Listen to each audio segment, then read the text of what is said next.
Here at Home Helpers at our office, we don't have paid time off. Every time we have a staff meeting and in service, I ask the staff, would you all like to go to PTO, paid time off, or would you like to stay at liberal leave? 100% of them say liberal leave every time. And it's because they don't abuse it. They go in our app, they request time off. It has to have a 3-week notice if it's 1 or 2 days. It has to have a 4-week notice if it's 3 or more days. You're listening to Home Care Hindsight, the podcast where we talk with home care leaders about the big mistakes they've made and the even bigger lessons they've learned along the way. I'm David Knack, head of sales here at Zingage, and I've built a career on the idea that we learn a whole lot more from our mistakes than from our successes, which is great because I've made a lot of mistakes. I've gotten to know some of the leaders in this industry who've built amazing businesses and are super well respected. So I thought it'd be fun, instead of asking them about the great things they've accomplished, to have them tell the story of one of the biggest mistakes that they've made and how that mistake changed their thinking and the way they run their business.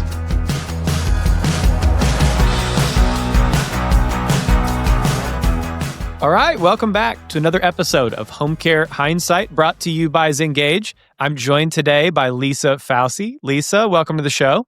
Thank you so much, David.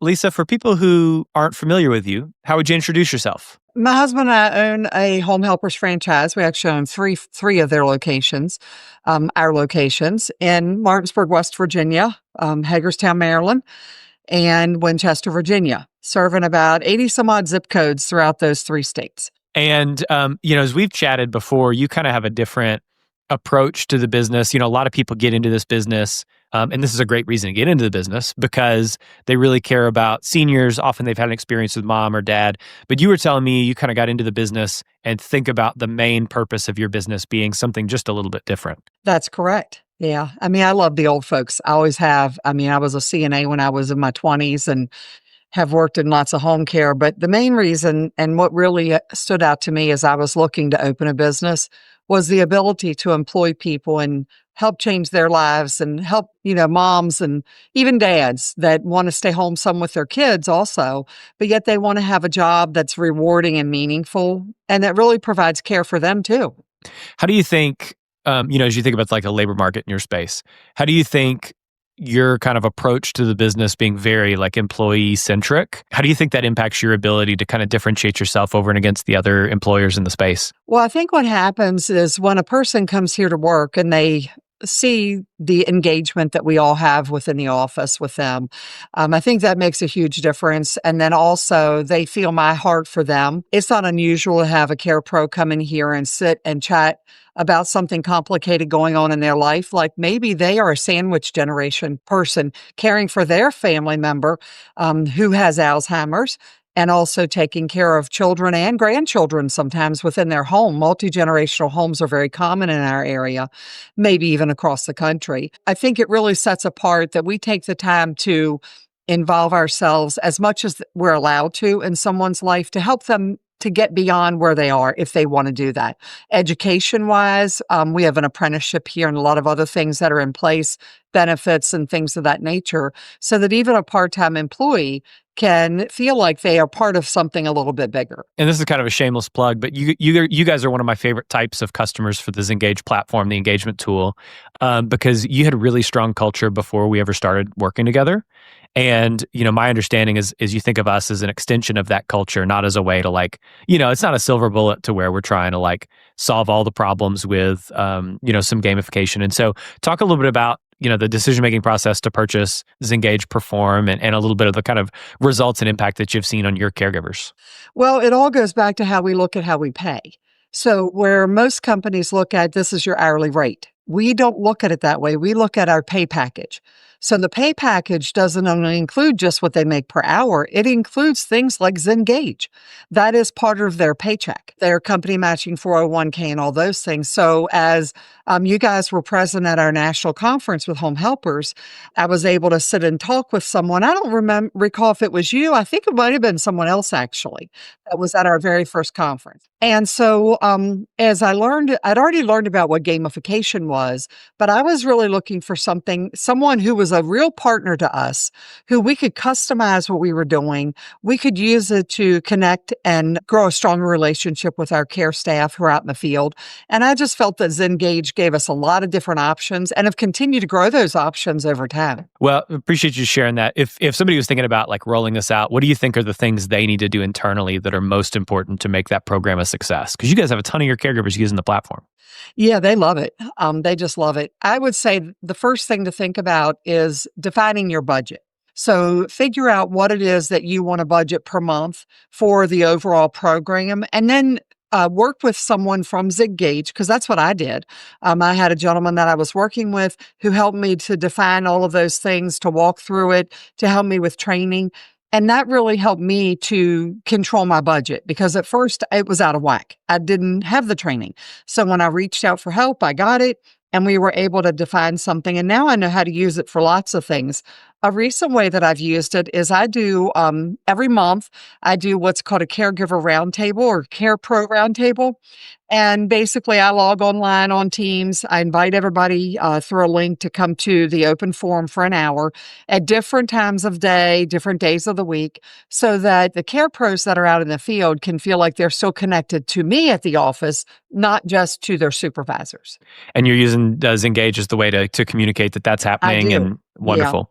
Yeah, because I set up the automations so they actually get a reminder every couple of days that the roundtable's coming up. And then an hour before the roundtable, they get another reminder. It's really smart.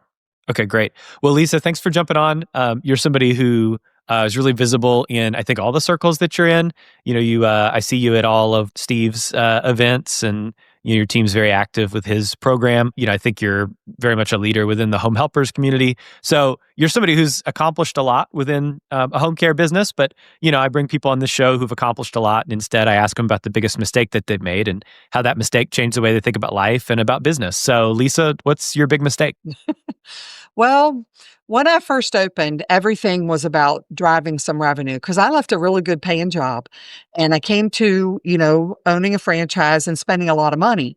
And so everything was about making sure that we focused on care and we focused on the revenue that was driven by the care pros. Well, in light of that, I waited over a year to hire my first employee to help me. And that is something that if I had a do-over, that I would have changed, because I was so scared to spend that little bit of money for a part-time person. I mean, it was back then, we were paying $10 an hour for office help here in Martinsburg. So $10, imagine that now, just only 9 years ago, because we'll be in our 10th year next year. So I was so afraid to hire someone. So I hired this gal 2 days a week. Actually, I think it was 2 or 3 half days a week. I mean, I was really chintzy on the money.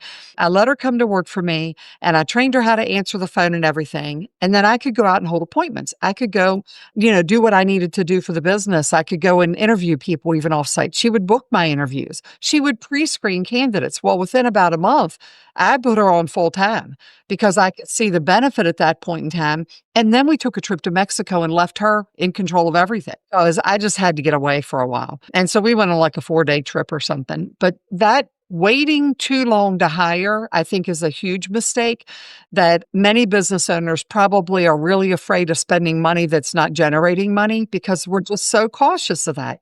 And that's a good thing. Home Helpers was great because they told me when I started up, if you're going to spend more than $100, you need to call your performance coach. You need to talk with them and make sure that that is a good investment for your business. And so I did that all the time. I always called Ruth, who was my point person back then. She's now retired from our company, but she was my point person. And I would run all of that through. And, they would ask me, you haven't hired anybody yet. Do you need anybody? And I was like, oh, no, I don't want to spend that money yet. But don't wait. Don't wait. Do it as soon as you can. What was the moment that you were like, okay, I do have to pull the trigger on this? Oh, I was ready to give the franchise back to Emma Dickinson, our CEO. I screamed in my office. I was at my house because that's where my office was at first. And I was screaming in the room, I can't take this anymore. These caregivers are driving me nuts. And, because I'm like, you go to work. You always go to work. You never miss your work. I mean, I'm very diligent. I've been like that since I was a teenager. And these, people just don't show up. I'd never encountered these things and these issues, and calling at the last minute, I can't go to work, or not calling at all. And I was losing my mind. And I hollered, and my husband come in there and into the room, and he said, "Excuse me, you're not a quitter.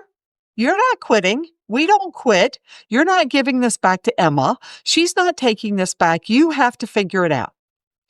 And so at that point in time, I was like, I have to figure it out. And I am going to have to get some help. I am going to have to get an office out of the house too, because I'm not going to be told, I'm making too much noise, or I can't bring somebody to my office to meet with me.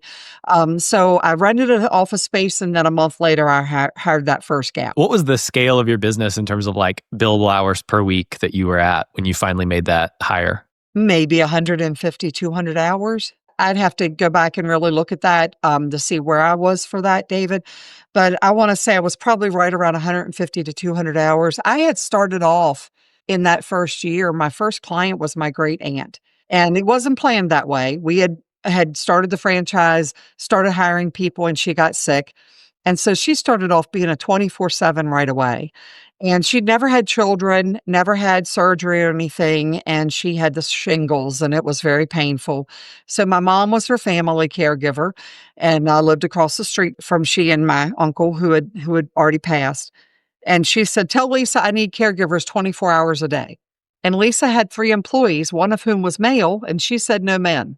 So I only had 2 paid caregivers at that time.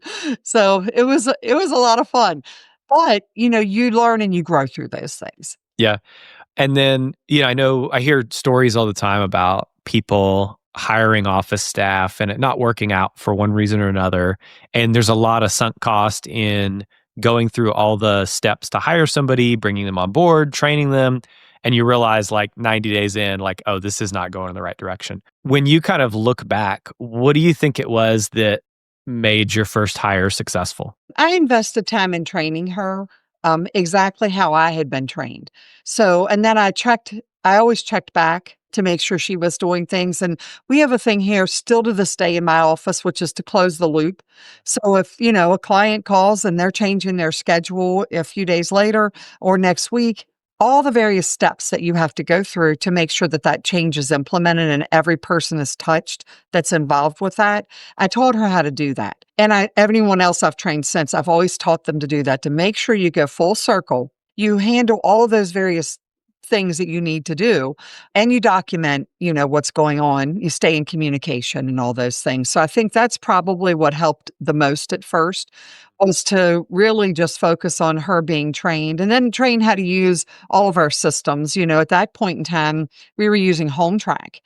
We hadn't gotten into Clear Care and then WellSpace. So we were at Home Track, and Home Track was, older software. It was a little bit more complicated, but it was logical.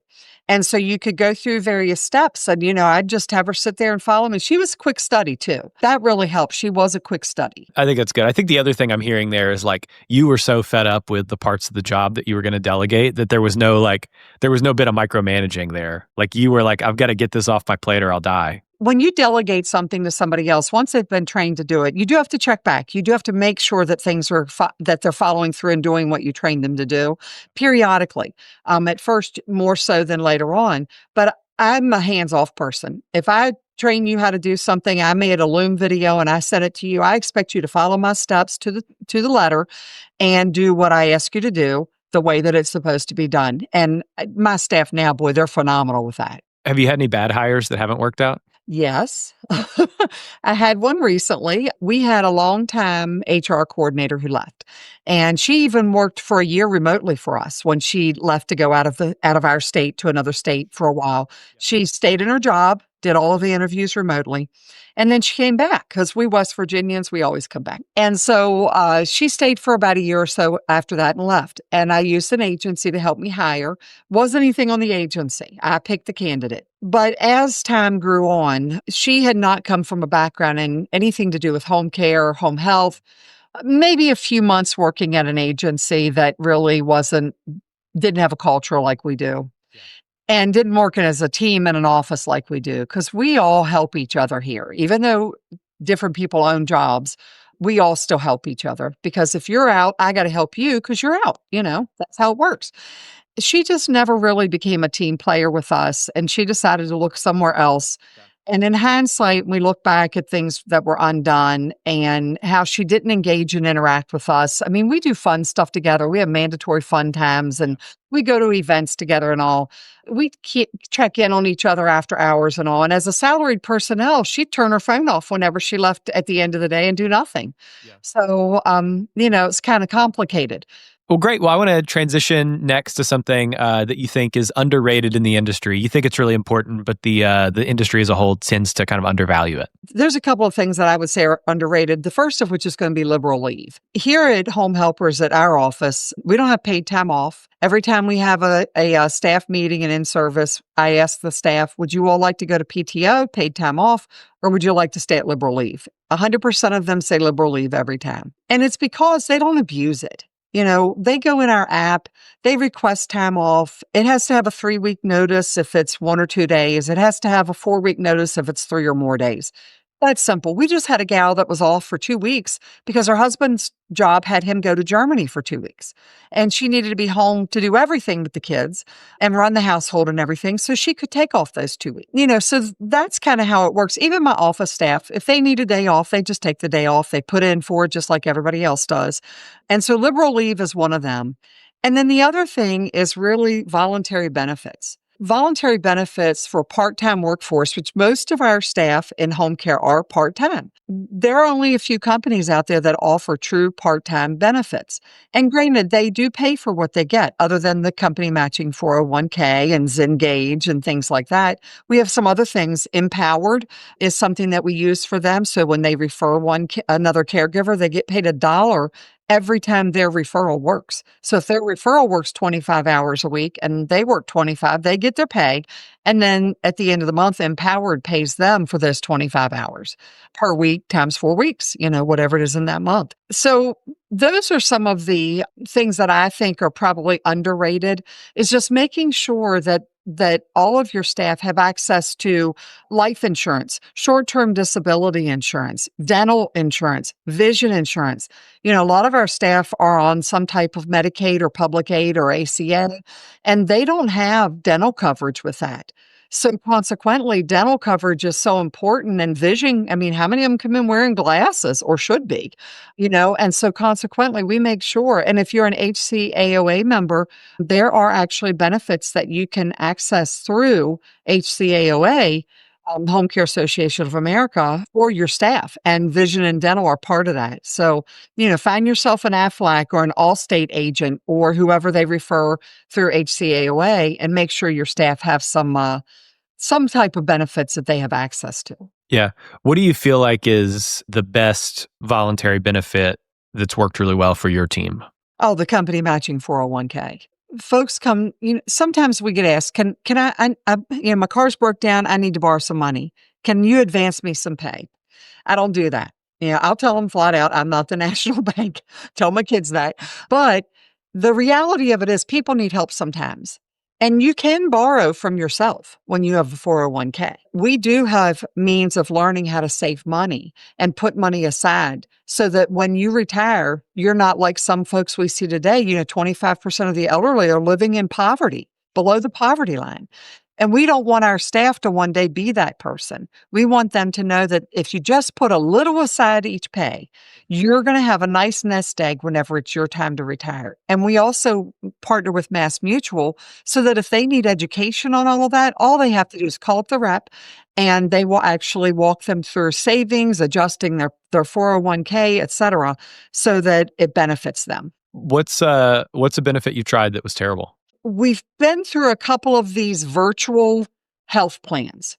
So we're in one right now. I have a couple people left on it. I'm probably going to eliminate that here soon. They don't work well. I would rather them just go to Amazon Health if need be, or something like that where they can just access it a little bit easier for a virtual visit. It just seems like those things are very affordable, but they don't tend to work well. They change things and they don't inform you. Those are the kind of things that really, really get to me. So I've tried that. I also tried uniforms before, and I knew there's a lot of discussion going on again about uniforms. I had them whenever I first opened, and I really liked the concept of uniforms. But the reality of it is, care pros, a lot of them are using a laundromat. A lot of them, they're sharing a washer and a dryer with other people in their house. And then they end up not being able to keep them clean. So if I give them 3 to 5, uniform tops, and they only can do their laundry every 2 to 3 weeks, they really don't have enough uniforms for that. So it's just one of those things that I don't know. We give out shirts periodically. We've given out scrubs. I just give them to them. I'm never worried about getting them back. But it's requiring them to wear it is where I have the problem. What's kind of your expectation around like dress and stuff when your caregivers go to work? Well, I'm old school. And so they wear scrubs to go to work, any color. I'd love whenever they do the holidays, Halloween, breast cancer awareness, things like that. So any kind of scrubs are fine. Slacks, no shorts or capris or whatever. I don't care if they do capris in the summer. Closed-toed shoes always. Nails cannot be longer than 1/4 of an inch over the end of the fingertip. No facial jewelry at all. No abnormal colors of hair. So they can't do purple one week and green the next, that kind of stuff. We don't do that. And we want them to wear their name badge, which has their picture on it, so that an elder person is comfortable knowing who's coming into their house, particularly on the first time. If they're going to work inside of a senior community, we ask them to wear something that has our logo on it. So we Sure. make sure that they have that. Makes sense. Okay, well, I want to transition to asking you about a little mistake that you see other home care owners make all the time. And if they quit, it'd make their lives or their businesses like 10 times better. I would say, given current topics with peers, KPIs. I would say I learned early on, and it was from Greg Mazza, actually. Probably know Greg. Greg taught me all about KPIs and how to track and what to track and really to work those numbers. I worked them between he and Steve. Their education on this is great. And I worked them so well for this year that we are going to hit our revenue number right on the money that I projected from earlier in the year. So it's going to be cool. But really, I hear a lot of owners that say, well, I'm not sure which KPIs to track. What is a KPI? Which KPIs are there? How do I track those? Who's responsible for those KPIs? And then, there are KPIs that are job-centric that you must meet for the business to survive. And then there are the other KPIs, which are kind of like almost like an intangible thing, but it's the activity. And I've always learned, activity breeds activity, which breeds success. And you must do the activity, and we track that. So we have a couple of different means of ways that we do that. KPIs are reported in our Monday meeting every week, although today we didn't have a Monday meeting because most people are out of the office. But, we have our KPI report, and we also have a spreadsheet that has various indices on there that we track all year long by the week, sales and revenue and starts of care and applicants and interviews and new hires and start a first shift and things like that. So we're real meticulous on tracking because, if you don't track your numbers, you're just flying by the seat of your pants. Sure. There's a boil the ocean problem of how many KPIs is the right number that remains manageable and remains meaningful. What's kind of your take on the most important KPIs for the business overall, and then maybe pick one role like a recruiter or a scheduler, and what's the metrics that the KPIs that they're held accountable to? I would say overall, you want to make sure that you know what your hours are per week, your billed hours. You want to also know what your overtime was per week, because a lot of folks are running on overtime. Some of it is astronomical. We had a couple astronomical weeks about a month or so ago. It happens. And those are kind of your overalls. You want to also, your assessments, your starts of care. Those are really important. I actually have my office manager who also does our scheduling here. In our Monday meeting, she reports the most of the KPIs. But the care coordinator, she must report starts of care. So we had a goal this year for starts of care also. You can get as many assessments as you want, but if you don't, and as many leads and buy them and everything else, but if you don't start care, you're not realizing the benefit. So we really watch hours, revenue, starts of care, and those are the primary things that we really want to know, and the overtime. Makes sense. So just to kind of reflect that back, hours is the kind of week to week, health of the business that equates to revenue. The starts of care thing I think is really important because you're going to have some internal sales motion where you're increasing the number of hours that you're getting out of a particular client because, folks need more care the longer that they spend with us in most cases. And so I think if all you're tracking is number of hours per week, you can get the sense the business is growing, but in reality, it's just you've got some clients who are increasing their amount of need, increasing the amount of hours they have. Well, as they, the more they increase hours, the higher the risk is that we lose that client to, a higher level of care or to them passing away or whatever the case may be. And so I like starts of care as a metric because you can't hide from, are we acquiring new clients or not? Yeah, starts of care is really important. Yeah. And then like the overtime piece, because like it doesn't matter how many hours you have per week if you're making your business unprofitable because of the amount of overtime that you're hitting. Mm-hmm. Yeah, very good. Okay, cool. Well, before we get out of here today, I like to end every episode on a high note. And so what's something that's happened lately in your business that you're really proud of? I would say just the overall culture. I mean, we just had a really great Christmas party. And I used to have one when I first opened. We stopped doing it because people weren't coming. Nobody came. Nobody came and even picked up their Christmas presents. I got them. And yeah, they were trinkets, whoop-de-doo. But that's okay. And so for a few years, we didn't have one. And then this year, we had probably the best one we've ever had with attendance and participation and the folks coming all dressed up and ready to have fun. And we do a gingerbread building competition. And the staff at the place where we do the party, they come and vote on, the best gingerbread house. And so we just had a ton of fun doing that. What happens with that is you sit around a table, there's like 8 chairs around a table in these venues. And they get to know other people outside of work. Usually they see each other, their hair's up in a ponytail, they have no makeup on, they're wearing a pair of scrubs, they're hurrying here and hurrying there, they're tired. And then you have a party and everybody comes together and they're wearing dresses and sparkly things. They have their makeup on and their hair done. And the guys have on, Christmas suits or a sweater or something. And it's so nice to actually kind of remove yourself from the day to day and just have something that's fun. So I think this year, and it's recent, has just been our culture has really shown, and that makes me really proud of what we're doing here. That's great. Well, before we get out of here, what do you want to plug?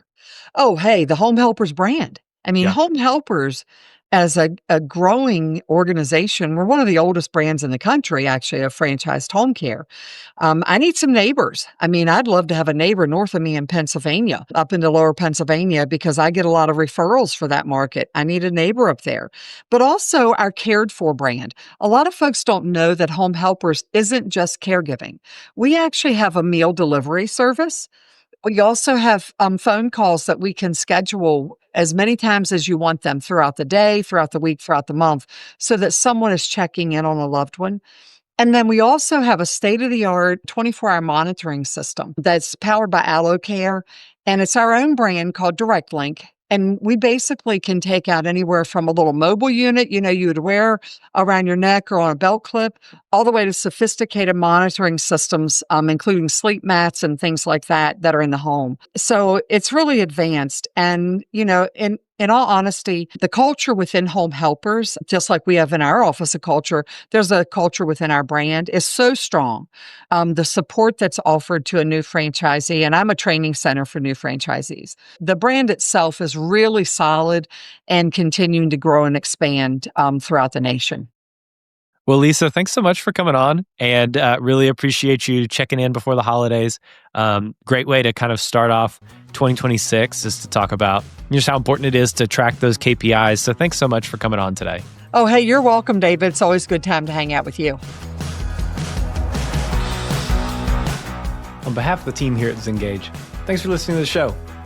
We'll be back next week with another episode, so be sure to subscribe wherever you listen to podcasts on Spotify or Apple or YouTube. Leave us a rating while you're there. It helps other people find the show. If you have comments on the show, drop me a line, david@zingage.com. Would love to hear from you, chat with you there.